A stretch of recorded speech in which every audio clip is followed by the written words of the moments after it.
नमस्कार, SSN solution channel पर आप सभी का स्वागत है।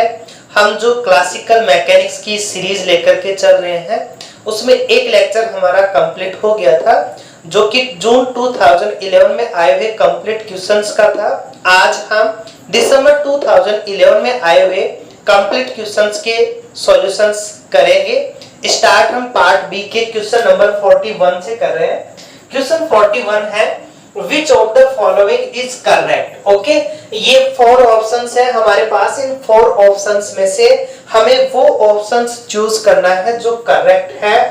फर्स्ट ऑप्शन है the number of degree of freedom. The number of degree of freedom. Next lecture जो कि प्रीवियस लेक्चर था हमारा, उस लेक्चर में हमने स्पेस के लिए डिग्री ऑफ फ्रीडम से निकालना सीख लिया था। आज ये हमारे पास में प्लेन के लिए है। प्लेन मतलब 2 डायमेंशन का होगा ऑफ ए 2 पार्टिकल। ओके, ये कह रहा है कि the number of freedom of degree of 2 particles. 2 particles हैं हमारे connected by a light rod of length L। एक L लंबाई की हल्की रॉड से कनेक्टेड है, तो connected by a light rod of length L, a system in vertical plane। Okay, vertical plane में where one of the particle is constrained to move horizontally is 2। तो यहां जो हमारे पास में कंडीशंस हैं, ये कह रहा है हमारे पास में कैसा है प्लेन। ओके, प्लेन है और हम जानते हैं कि प्लेन में हमारा 2 डायमेंशन का होता है।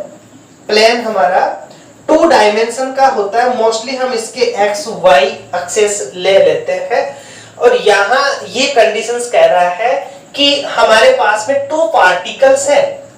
ओके, यदि हम इन 2 पार्टिकल्स की बात करें, केवल 1 पार्टिकल्स की हम बात कर रहे हैं, एक ही पार्टिकल्स यदि होता तो इसे फिक्स करने के लिए हमें कितने डायमेंशन की रिक्वायरमेंट होती? कोऑर्डिनेट्स जो कि इंडिपेंडेंट है, तो ये फर्स्ट और सेकंड 2 डायमेंशन की हमें रिक्वायरमेंट होती है। यहां हमारे पास में जो डिग्री ऑफ फ्रीडम होते वो कितने होते? 2 होते। यदि हम 2 पॉइंट्स लें, ये 2 पॉइंट्स ले लिया हमने। अब यहां हमारे पास में कितने इस दोनों की पोजीशन बताने के लिए हमें 4 डिग्री ऑफ फ्रीडम्स चाहिए। इसके लिए हमारा y का मान अलग होगा, x की वैल्यू अलग होगी। इस पॉइंट्स के लिए x की वैल्यू अलग होगी, y की वैल्यू डिफरेंट होगी। तो हमें 4 डिग्री ऑफ फ्रीडम्स की रिक्वायरमेंट होगी। तो यदि ये तो तब है जब ये दोनों इंडिपेंडेंट है। इंडिपेंडेंट के लिए हमारे पास में कितने आगे डिग्री ऑफ फ्रीडम? 4 आगे। अब यदि ये कह रहा है, ये क्या कह रहा है कि connected by a light rod of length L, L लंबाई की एक रॉड से ये कनेक्टेड है और system in a vertical plane. और ये भी कैसा है? ऐसे वर्टिकल प्लेन के अंदर एक L लंबाई की रोड से कनेक्टेड है। और कल हमने इसके बारे में डिस्कस कर लिया था कि जो लाइंस होंगी, लाइंस के जितने भी नंबर्स होंगे, जितने होंगे उनकी संख्या, नंबर्स ऑफ लाइन, वो हम माइनस कर देते हैं। तो इस पोजीशन के अंदर यदि हमें इसकी जो पोजीशंस बताने के लिए हमें डिग्री ऑफ फ्रीडम्स होंगे, वो कितने होंगे? 4 - 1 इक्वल्स टू 3। अब एक और कंडीशंस उसने दे दी, क्या? Where one of the particle is constant to move horizontally। अब इनमें से एक जो पॉइंट्स है वो मूव कर रहा है, कैसे? हॉरिजॉन्टली। इसका मतलब यदि हम इस पॉइंट को हॉरिजॉन्टली मूव्स करवाएं, दैट मींस ये पॉइंट्स है, ये फिक्स है और ये हमारा ऐसे मूव कर रहा है ये पॉइंट। तो ये पॉइंट्स मूव कर रहा है तो किसी फिक्स, तो हम इसकी पोजीशन को मेजर नहीं कर सकते। ये पॉइंट मूव कर रहा है, एक जगह फिक्स नहीं है। ये क्या कर रहा है? कभी यहां कभी यहां, हॉरिजॉन्टली मूव कर रहा है। तो एक पॉइंट और ऐसा हुआ जो हम फिक्स नहीं कर सकते, तो 3 में से एक और माइनस करेंगे तो कितना आएगा हमारे पास में? 2। इसका मतलब जितने पॉइंट्स यदि मूव कर रहे हैं हम उनको भी नेगलेक्ट हटा देते हैं, माइनस कर देते हैं। तो ये हो गई हमारे पास में कितने 2 होंगे, और जबकि कितना दिया हुआ है हमें 2 ही दिया हुआ है, तो ये ऑप्शन हमारा राइट होगा। तो ऑप्शन फर्स्ट हमारा राइट होगा यहां कि इस केस के अंदर हमारे पास डिग्री ऑफ फ्रीडम्स कितने होंगे, हमारे 2 होंगे। सेकंड ऑप्शंस की हम बात करें, the number of degree of freedom of a door. Okay, यहां हमें एक डोर दिया हुआ है, swinging on it's hinges, hinges बोलते हैं हम, जैसे किसी डोर को हम किसी पॉइंट पर फिक्स कर दे बोल्ट की हेल्प से, तो वो जो पॉइंट्स होता है उसे बोलेंगे, वहां पर वो क्या होगा, उस पॉइंट्स पे कोई एक डोर है वो वहां फिक्स है, और फिर वो बाकी पूरा वो क्या है, लटका हुआ है किसी एक पॉइंट्स पर, और हम उस डोर को क्या कर रहे हैं, ओपन कर रहे हैं। इस 3, तो ये कह रहा है कि ये 3 होगा। इसे हम जो पॉइंट्स है इसे हम कब्जा भी बोलते हैं, जैसे किसी पॉइंट से हम उसे फिक्स कर देते हैं। तो the number of degree of freedom of a door swing. Okay, swing मतलब उसे हम ओपन क्लोज कर रहे हैं। एक डोर को हमने फिक्स कर दिया, वो कभी इधर कभी उधर, कभी इधर कभी उधर, ऐसे मूव कर रहा है वो किसी एक पर्टिकुलर पॉइंट्स के ऊपर, ऑन इट्स हिंजेस इज 3। तो जो डोर है उसे हमने एक पॉइंट के ऊपर फिक्स किया है, बाकी तो वो क्या कर रहा है, हमारा ऐसे ऐसे मूव कर रहा है। तो इस कंप्लीट जो ये डोर है, इस डोर को यहां हमने एक पॉइंट को जो कि मूव कर रहा था उसे हम फिक्स नहीं कर सकते। तो यहां ये कंप्लीट डोर है, ये कंप्लीट डोर मूव कर रहा है, तो इसे हम फिक्स नहीं कर सकते। बट हाँ, ये जो पॉइंट है हिंजेस, कब्जा जिसे बोलेंगे, ये पॉइंट हमारा फिक्स है। इस पॉइंट ये तो फिक्स है हमारा, बाकी पूरा डोर है वो मूव कर रहा है। तो इसमें कितने पॉइंट्स फिक्स है, केवल एक पॉइंट फिक्स है, जो कौन सा है, हिंजेस, जिसके ऊपर ये टिका हुआ है और मूव कर रहा है, स्विंग कर रहा है। तो यहां हमारे पास में कितने होंगे, 1 होंगे। कितने होंगे, 1 होंगे। केवल इसकी हमारे पास में डिग्री ऑफ फ्रीडम्स होगी 1, और यहां कितना दिया हुआ है हमें 3, जो कि हमारा रॉन्ग होगा। ऑप्शन थर्ड की हम बात करें, the number of independent generalise coordinate needed to specify the simple pendulum moving in a vertical plane is 2। Okay, इसी प्रकार से हम इसका भी इसे भी एक्सप्लेन कर सकते हैं। अब ये क्या कह रहा है हमारे पास में कि एक पेंडुलम है, सपोज करो ये आपका एक पेंडुलम है, और ये क्या कह रहा है, simple pendulum moving in a vertical plane. Okay, हमने इसे फिक्स कर दिया किसी एक पॉइंट से। अब इस केस में इसके कितने होंगे डिग्री ऑफ फ्रीडम, प्लेन में है, प्लेन में हमें 2 चाहिए। यदि स्पेस की बात करते तो 3 होते, बट प्लेन की बात कर रहा है, प्लेन में 2 होंगे। तो इस पॉइंट पे यदि ये फिक्स है तब इसके कितने होंगे, 2। लेकिन इसने क्या कंडीशंस लगाई है, इसने कंडीशंस लगा दी कि ये जो सिंपल पेंडुलम है ये मूव कर रहा है वर्टिकल। इसका मतलब ये पोजीशन पे नहीं है, ये कभी यहां कभी यहां, इन दो के बीच में ऐसे मूव कर रहा है। ओके, इसे हम एक स्प्रिंग की हेल्प से लटका दे, स्प्रिंग की हेल्प से लटका दे, और उसे हम खींच के ऐसे छोड़ रहे हैं, तो वो क्या करेगा, ऊपर नीचे मूव करेगा। उस केस की ये बात कर रहा है। उस केस के अंदर हम इसके यहां तो कितने हैं, 2, यहां तो 2 है, लेकिन ये जो वर्टिकली जो मूव कर रहा है, इसका मतलब हम इसकी जो y के ऊपर जो लेंथ ले रहे हैं वो हम फिक्स लेंथ नहीं ले सकते, कभी यहां है कभी यहां, कभी इनके बीच में। बट x से इसकी डिस्टेंस फिक्स है, y एक्सिस की डिस्टेंस फिक्स है, तो ये तो फिक्स है हमारी, बट ये डिस्टेंस हमारी फिक्स नहीं है। इसका मतलब इस पर कितने होंगे, इस पे -1 कर देंगे हम, तो 1 होगा, जबकि हमें क्या दिया हुआ है यहाँ 2। तो ये ऑप्शन भी हमारा रॉन्ग होगा। ऑप्शन 4 की हम बात करें तो the number of scalar equations needed to determine the motion of an constrained n particle system is n, ये कह रहा है कि n पार्टिकल सिस्टम है, उसका कितना होगा, n होगा, नीडेड मतलब आवश्यकता, तो ये यहां पर ग्रेटर देन n होगा। ओके, इसे थोड़ा सा आप माइंड में फिक्स रखें, यहां क्या होगा हमारा, ग्रेटर देन n होगा। ओके, इसे यदि हम इस कंडीशंस को वेरीफाई करें तो यहां n नहीं होगा, n से ग्रेटर देन होगा, तभी हम इस कंडीशंस को वेरीफाई कर पाएंगे। तो यहां हमारे ग्रेटर देन n होना चाहिए, जबकि हमें दिया हुआ क्या है, n दिया हुआ है। तो पार्ट बी का था, हमें राइट आंसर तो स्टार्टिंग में ही मिल गया था, बट बाकी के ऑप्शंस भी हमने डिस्कस किए, तो इसका जो राइट आंसर है वो हमारा ऑप्शन फर्स्ट हो जाएगा। नेक्स्ट क्वेश्चन हमारा पार्ट सी का है, क्वेश्चन 91। क्वेश्चन 91 है, suppose that the potential energy V Q1 Q2 of a system with generalized coordinates Q1 and Q2 has a minimum at Q1 equals to Q2 equals to 0 and that और इन points के ऊपर V की value 0 है, then okay basic question है।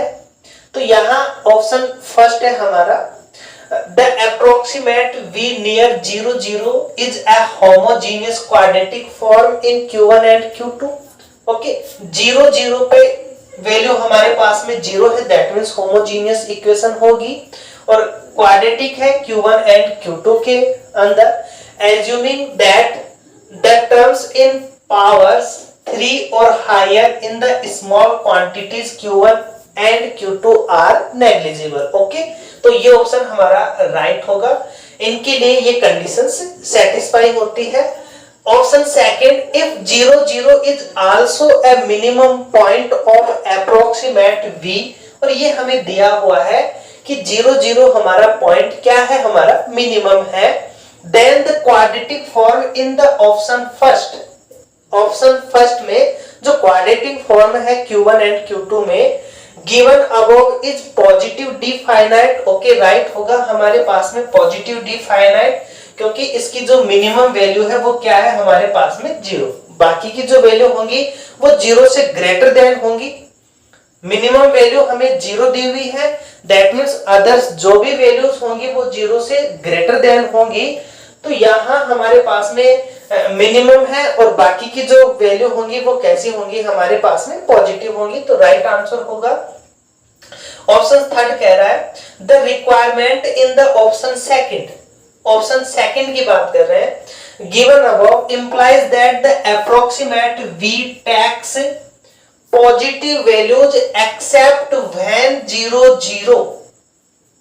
Okay, ये कह रहा है कि except, that means Q1 Q2 equals to 0 को भी हम एक्सेप्ट करें तो V हमें कैसी वैल्यू देगा, positive values, positive values, but we know that 0 neither positive nor negative, 0 neither positive nor negative, और यहां हमें 0 भी एक्सेप्टेड वैल्यूज है, तो यहां हमारे पास में इसकी जो वैल्यू है वो पॉजिटिव नहीं होंगी, क्योंकि 0 एक ऐसी वैल्यू है जो नाइदर पॉजिटिव नॉर नेगेटिव, तो ये ऑप्शन हमारा रॉन्ग होगा।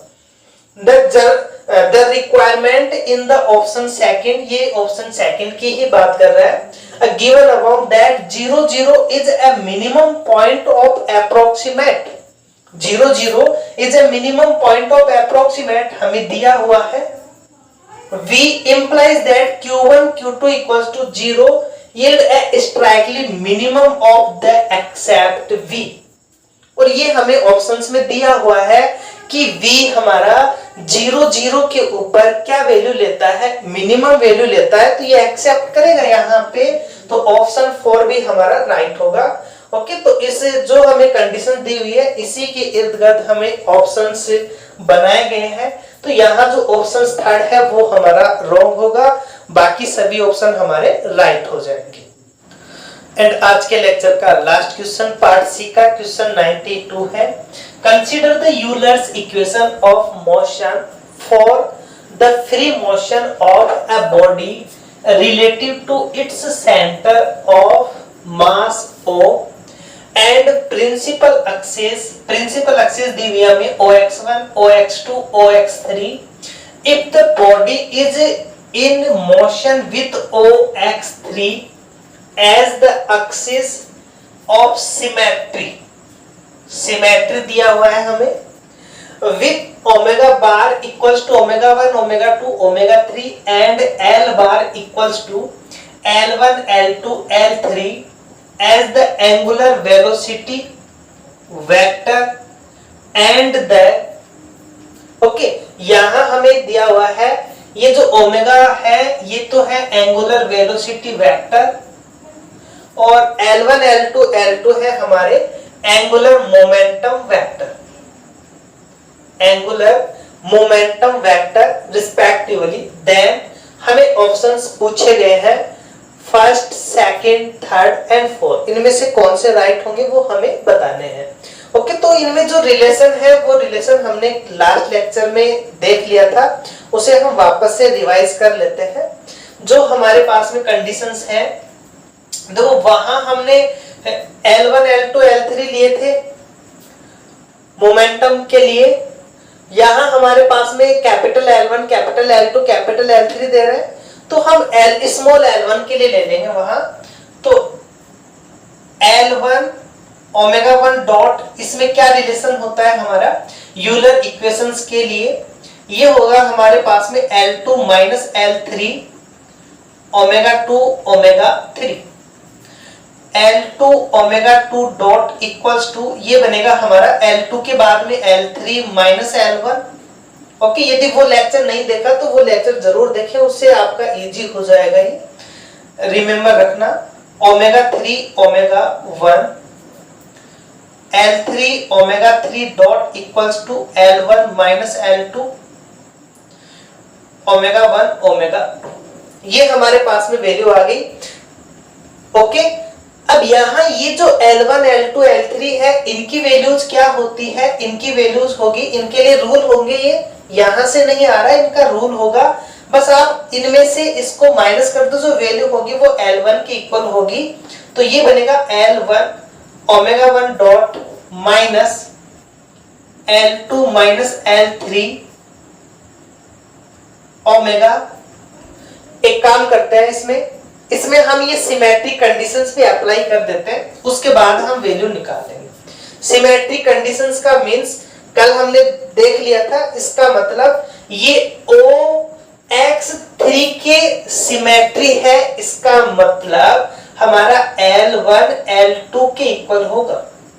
L1 हमारा L2 के इक्वल होगा, तो ये इक्वेशंस बनेगी हमारी L1 omega 1 dot equals to, यहां हम L1 पुट करेंगे माइनस L3 ओमेगा 2 ओमेगा 3, ये बनेगा हमारा L1 omega 2 dot equals to L3 minus L1 omega 3 omega 1, और यहां L1 L2 इक्वल रखेंगे। तो यहां से हमारे पास में डायरेक्ट हम कल लास्ट लेक्चर में सॉल्व कर लिया था, इसका मान क्या आ रहा था हमारा कांस्टेंट। ओके ये वैल्यू आ गई हमारे पास। इंप्लाइज करके यदि हम L, M और N की वैल्यू ले तो L और M, N हमारे क्या होते हैं, इनकी वैल्यूज बनती है। तो एक बार फॉर्मूला देख लो आप, L हमारा क्या बनेगा L1 omega 1 dot minus L2 minus L3 omega 2 omega 3, L2 बनेगा हमारा L2 omega 2 dot minus L3 minus L1 omega 3 omega 1, L3 बनेगा हमारा L3 omega 3 dot minus L1 minus L2 omega 1 omega 2। यहां से जो हमारे पास में L1 की वैल्यू बनेगी, हमें केवल L के लिए केवल L3 का मान निकालना है हमें। यहां L1 और L2 इक्वल है, दैट मींस ये 0 होगा। L3 ओमेगा 3 डॉट है, ओमेगा 3 हमारा कांस्टेंट है, तो L3 की वैल्यू क्या बनेगी, कांस्टेंट का डिफरेंशिएशन 0, दैट मींस L3 की वैल्यू 0 आ गई और 0 क्या होगा, एक कांस्टेंट होगा, तो ऑप्शन 4 हमारा राइट हो जाएगा। ओके, यहाँ हम L1 L2 इक्वल रखेंगे और ओमेगा 3 की वैल्यू यहाँ रखेंगे तो हमारे पास में कांस्टेंट वैल्यू आ गई और ओमेगा 3 कांस्टेंट है, यहाँ से ऑप्शन फर्स्ट भी हमारा राइट हो जाएगा। ऑप्शन हम थर्ड की बात करें तो यहाँ E3 bar the unit vector along OX3 omega bar and L bar lie in the same plane. Okay, same plane में है, जबकि हमें क्या दिया हुआ है, ओमेगा बार हमारा ओमेगा 1 ओमेगा 2 ओमेगा 3 है, ओमेगा 1 OX1 में होता है, ओमेगा 2 OX2 के अकॉर्डिंग, ओमेगा 3 OX3 के अकॉर्डिंग। तो ये तीनों सेम प्लेन में नहीं होंगे, OX1 OX2 OX3 में है, ऐसे ही L1 L2 L3 L1 OX में, L2 OX2 L3 OX3 में क्या होंगे, एलोंग होंगे। तो ये हमारे तीनों जो E3 बार OX3 का जो यूनिट वेक्टर है ये कंप्लीट एक ही प्लेन में पॉसिबल नहीं है, तो ऑप्शन थर्ड हमारा रॉन्ग हो जाएगा। और ये जो ऑप्शन सेकंड है इसके बारे में भी हमने कल डिस्कस कर लिया था। यहाँ हमें क्या दिया हुआ है, यहाँ हमें दिया हुआ है कि omega 1 and omega 2 satisfy the simple harmonic motion equation. और सिंपल हार्मोनिक मोशन इक्वेशंस क्या होगी, d2x अपॉन में dt square equals to minus lambda x। यदि इस टाइप की कोई इक्वेशंस है हमारे पास में तो ये होती है हमारी simple harmonic motion equation. Okay, lambda क्या होगा, यहाँ स्केलर होता है, तो ये हमें यहाँ इसे सॉल्व करना है। तो यहाँ हम इसे लिख सकते हैं, यहाँ जो ओमेगा 1 डॉट है ये बनेगा हमारा L1 का हम डिवाइड कर दें तो ये L1 माइनस L3 अपॉन में L1, सेम वही प्रोसेस जो हमने कल की थी, थोड़ा सा बस यहाँ ये लाना है हमें। और इसके साथ हमने ओमेगा 3 ले लिया, बाहर ओमेगा 2, और यहाँ से जो हमारे पास में ओमेगा 2 डॉट बनेगा ये बनेगा L3 माइनस L1 अपॉन में L1 ओमेगा 3 और बाहर हमारा ओमेगा 1। ओके, इसे हम एक कांस्टेंट मान सकते हैं, ओमेगा 3 कांस्टेंट है, ये हमारे कांस्टेंट्स होंगे, तो इन्हें हम लिख सकते हैं omega 1 dot equals to alpha omega 2 और ये बनेगा हमारा ओमेगा 2 डॉट इक्वल्स टू, ये वैल्यू हम अल्फा मान रहे हैं तो ये बनेगा माइनस का अल्फा ओमेगा 1। किसी एक का डिफरेंशिएशन कर दो, ओमेगा 1 डॉट का हम डिफरेंशिएशन करेंगे, ये बनेगा omega 1 double dot equals to alpha omega 2 dot. Omega 2 dot की वैल्यू हम रखेंगे तो माइनस अल्फा स्क्वायर और क्या बनेगा ओमेगा 1। आ गया हमारे पास में ये रिलेशन। ओके, यही तो रिलेशन है। यहाँ हमारे पास में स्केलर आ गया, लैम्डा लिखो, लैम्डा स्क्वायर लिखो, कोई इफेक्ट नहीं है, कांस्टेंट है, कांस्टेंट में कांस्टेंट ही होगा। यहाँ माइनस है, यहाँ डबल डिफरेंशिएशन, यहाँ वेरिएबल, ये कंडीशन आ गई, ये सिंपल हार्मोनिक की होगी। इसका मतलब ओमेगा 1 तो है हमारा, ओमेगा 1 है। अब ओमेगा 2 के लिए करें तो आप इस बार इसका डिफरेंशिएशन कर दो तो ये बनेगा omega 2 double dot equals to minus का alpha omega 1 dot. Omega 1 dot की आप वैल्यू रखोगे अल्फा ओमेगा 2 तो ये भी बनेगा हमारा माइनस का अल्फा स्क्वायर ओमेगा 2। और ये भी क्या आ रहा है हमारा सिंपल हार्मोनिक इक्वेशंस बन रही है। इसका मतलब ओमेगा 2 भी है। फाइनली हमारा ऑप्शन सेकंड राइट होगा। तो क्वेश्चन 92 के जो राइट आंसर है वो हमारे ऑप्शन फर्स्ट, सेकंड एंड 4 हो जाएंगे। ओके, तो ये थे हमारे दिसंबर 2011 में आए हुए कंप्लीट क्वेश्चंस का पैकेज। नेक्स्ट लेक्चर में हम जून 2012 में आए हुए क्वेश्चंस के सॉल्यूशंस लेकर के आएंगे। Okay, thank you for watching.